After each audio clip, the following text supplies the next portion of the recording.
Ele é minúsculo, do tamanho de um grão de arroz, tem aparecido bastante na mídia, tem anteninhas, tem um aspecto vermelho. Ele está aparecendo direto aí agora, gente. Ele está aqui hoje, claro, o Homem-Formiga. Ah não, cara, é o Chapolin. Bem, se você saber tudo sobre o Homem-Formiga, continua assistindo aí o canal que a gente vai ter um analisador agora.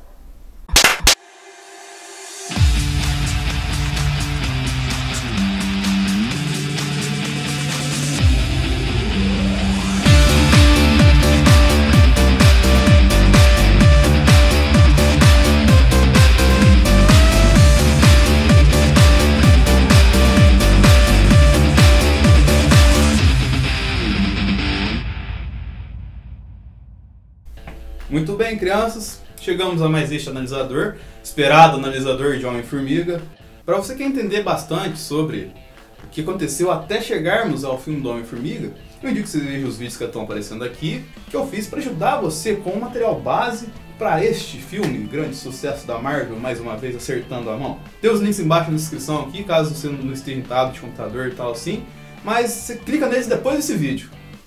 Começar falando de Homem-Formiga indicando algumas obras para vocês. A primeira obra que ele apareceu foi na Tales of Astonish 27, mas a HQ é antiga pra caralho, lá dos anos 60. Parece ele criando as partículas PIN, não tinha esse nome na época, era um antídoto que ele encolhia do tamanho de uma formiga. Além dessas HQs dos anos 60, inclusive até agora a Panini está lançando essa edição histórica dos Vingadores, que compila várias histórias do Homem-Formiga, da Tales de Astonish, e dá pra você compreender bastante o princípio que levou ele a virar o herói, o Hank Pym.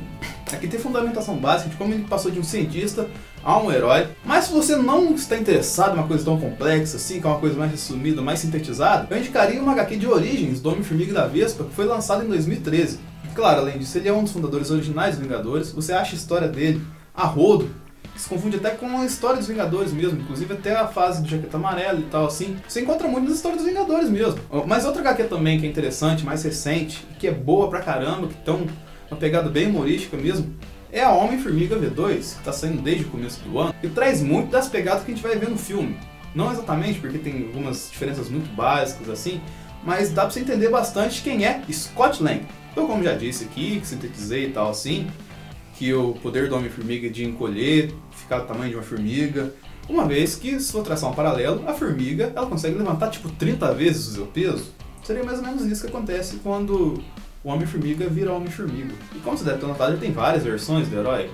Tem o Henry, Hank Pym, que é o cientista que criou as partículas PIN, que é capaz de reduzir o tamanho e tal, que foi o Hank Pym, o Homem-Formiga do Tales de Astonish, do 27, no comecinho. E como tinha uma fama de cientista e tal, ele era uma das maiores mentes da Marvel, junto com o Doutor Estranho, com o Senhor Fantástico, o Tony Stark, o Bruce Banner, enfim. Então ele foi procurado uma vez pelo pai de Janet Van Dyne. Eles tiveram uma relação e nisso surgiu a Vespa. Além do Hank Pym, temos também Scott Lang, que apareceu pela primeira vez em Vingadores 181. Se trata de um ladrão que roubou o uniforme do Homem-Formiga, que não estava usando no momento, porque ele estava fazendo uma coisa que eu não vou dizer agora que é spoiler de quadrinho, mas quem acompanha já sabe. Ele utilizou esse uniforme para salvar a filha de uma doença. Visto a relevância do ato feito por Scott Lang, Hank Pym ficou teoricamente com pena dele e cedeu o uniforme para que ele continuasse como um herói. E além disso também temos o Echo Grade, que era um ex-agente da SHIELD, também tinha uma coisa meio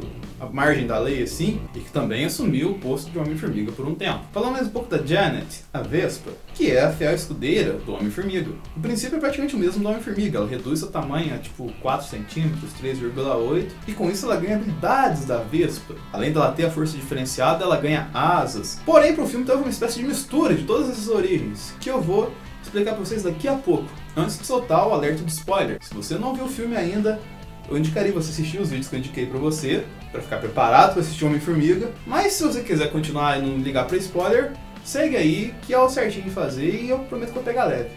Vamos lá, começar que o Homem-Formiga popular do filme que aparece toda hora é o Scott Lang. Porém, ele tem o seu mentor, que é o Hank Pym, que foi um Homem-Formiga do passado, que eu vou falar daqui a pouquinho. O Scott, como na origem do quadrinho, é um ex-presidiário também, que ficou famoso pelo assalto à vista, onde ele derrubou um sistema de segurança gigantesco assim, e ele está com muita dificuldade de ser reintegrado à sociedade. As pessoas têm medo do Scott Lang. Mas a diferença básica do Scott Lang e do Hank Pym, inclusive está nos quadrinhos, é o estilo mais cômico do Scott Lang. Ele é um cara, tipo, que de tanto se ferrar na vida, ele tá mais acostumado com o improvável. E ele, tipo, usa isso como uma espécie de proteção, tipo, de uma máscara, pra deixar ele mais orgulhoso, mais objetivo e mais forte. E a escolha do Paul Rudd pra esse personagem pode ser relacionada a outra coisa que o Paul Rudd fez, que tem muito esse perfil do cara que é sério na hora que tem que ser sério e do cara que é cômico na hora que tem que ser cômico. Que é o Mike, o namorado da Phoebe do Friends. And I do play piano. Oh, prove it.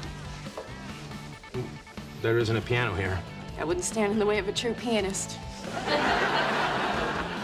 Okay.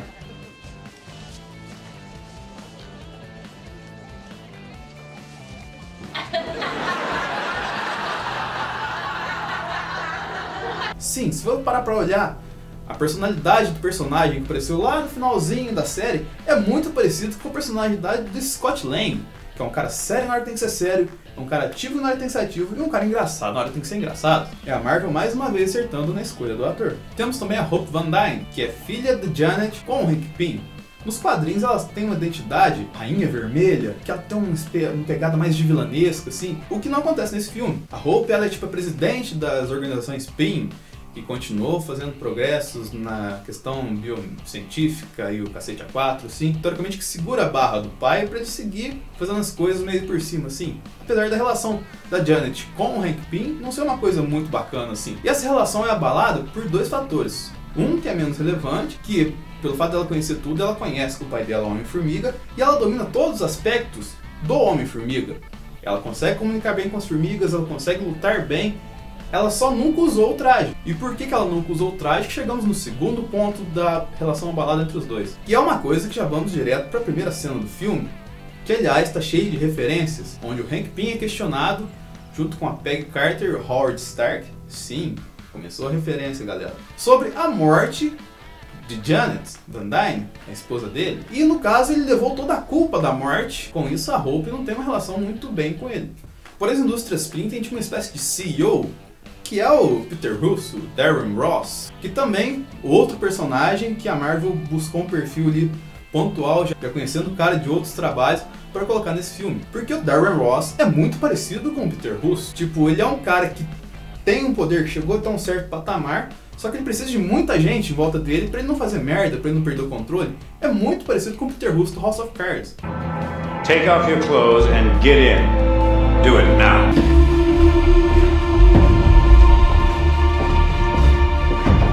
E o Darren Ross, sendo o CEO da indústria Pym, ele tem um controle maior, ele consegue desenvolver alguns projetos. Ele desenvolve o projeto da Jaqueta Amarela. Aí tá outra coisa, spoiler de quadrinho, que o Jaqueta Amarela, na verdade, é o Homem-Formiga. Certo, parece que também teve outras alterações de identidade e tal assim, mas o Jaqueta Amarela surgiu para que o Homem-Formiga conseguisse tirar o foco dele do trabalho e casar com a Janet nos quadrinhos. Porém tem uma coisa básica na questão do Jaqueta Amarela, que ele não consegue reduzir o tamanho. Ele não tem acesso às partículas Pym. É um projeto secreto do Hank Pym, que ele guarda 7 chaves. Por falar em 7 chaves, temos o plot onde o Hank Pym encontra com o Scott Lang, um plano todo armado pelo Hank Pym para que o Scott Lang, depois que ele saísse da cadeia, buscasse isso como uma espécie de redenção para se conseguir manter na sociedade e tal assim, roubando um cofre. Nesse assalto você consegue ver porque que o Scott Lang é digno de usar a roupa do Homem-Formiga, porque ele usa técnicas que você nem imagina. Tipo, ele cria uma impressão digital com cola quente, assim, e com isso ele consegue abrir uma espécie de cofre. Porém, o que ele não sabia, que ia encontrar só uma roupa de motoqueiro, segundo ele fala no filme,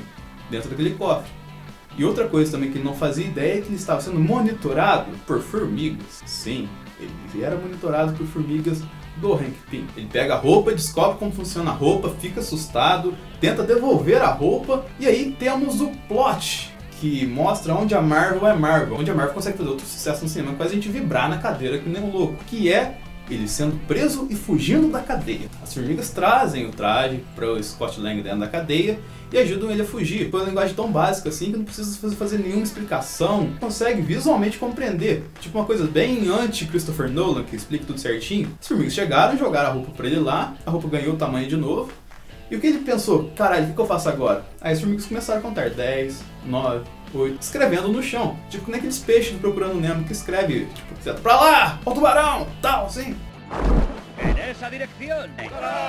E com isso, o Homem-Formiga foge, ele reduz o tamanho e monta em cima da 247. E aí você vai criando laço com as formigas, da 247, que depois vira Anthony, batizada pelo próprio Scott Lang. E também nessa cena você começa a notar uma coisa que a Marvel conseguiu fazer, tipo, epicamente nesse filme, que é a relação de proporção e tamanho perante a cena.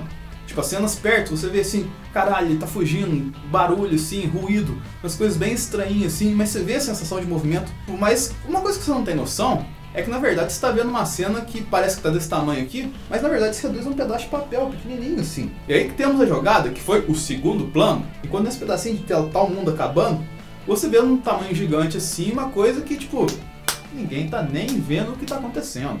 Isso traz outra questão filosófica ao filme, que é também uma questão filosófica com o Homem-Formiga. Você já parou pra analisar que às vezes você tá num lugar assim e tipo, tem várias coisas acontecendo ao mesmo tempo assim, mas você não tem noção, porque a proporção daquilo que acontece não está no seu ambiente, não está no seu nível de visão ou de percepção. Que é uma coisa que puta que pariu, a Marvel acertou de novo, cara.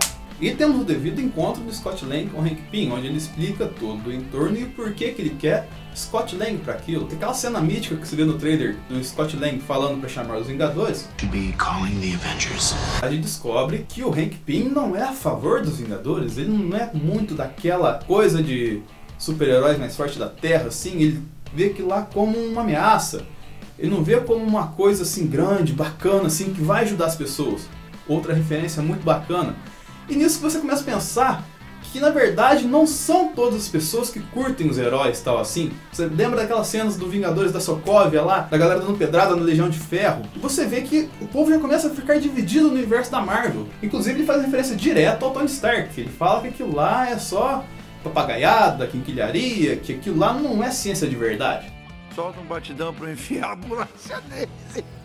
Temos todos a parte da explicação da comunicação com formigas e tal, que é tudo por impulsos eletromagnéticos, que ele consegue comunicar com as formigas e coordenar elas. Relacionado a formigas também, temos uma coisa muito bacana que foi muito bem pensada, que cada formiga é tipo feita para certa atividade, como se fosse um exército. Você tem a marinha, o exército, a aeronáutica, cada um atua na sua área.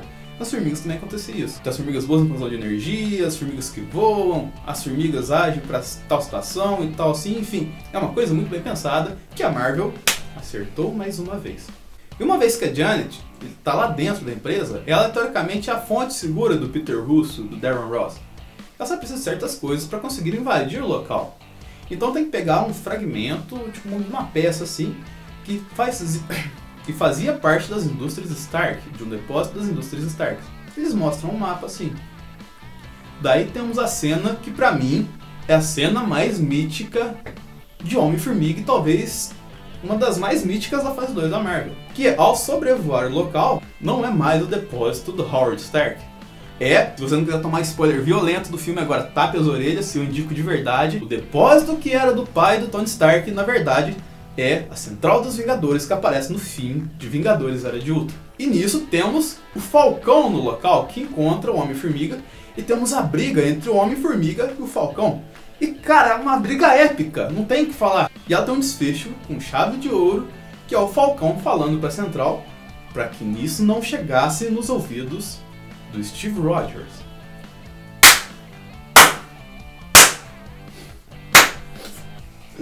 O dedo da referência chega a tremer nessa hora, gente. E tipo, o Darren Ross descobre mais ou menos todo o planejamento dele. E com isso ele tipo, aumenta a segurança, eles têm que mudar o plano de última hora. Com isso vem os antigos amigos ex-condenados do Scott Lang. E eles são um capítulo à parte do filme. Quem viu Kung Fury, que eu até indico você, clica aqui embaixo aqui, tem um link na descrição, que é um filme baseado nos anos 80, de clichês dos anos 80. E um dos clichês sugado é a questão de equipes por trás do herói principal. E todo o plot dessa equipe por trás do Scott Lang é tipo simplesmente épica. É tudo ex-bandido ali que tá ali pra foder todo o negócio mesmo. E temos toda a questão do filme pra chegar ao desfecho, que o Darren Ross consegue reduzir o tamanho, consegue entrar na roupa do Jaqueta Amarela.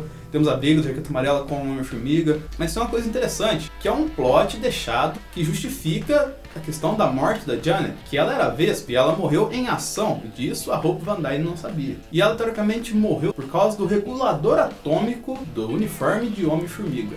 Ela tinha um uniforme que inclusive visualmente é muito parecido com este uniforme aqui, só que a diferença é que ela tem um capacete, e ela teve que se reduzir para desativar uma bomba, um míssil. Nisso a gente descobre que ela regulou esse dispositivo para chegar numa dimensão muito subatômica, que não seria possível ela voltar.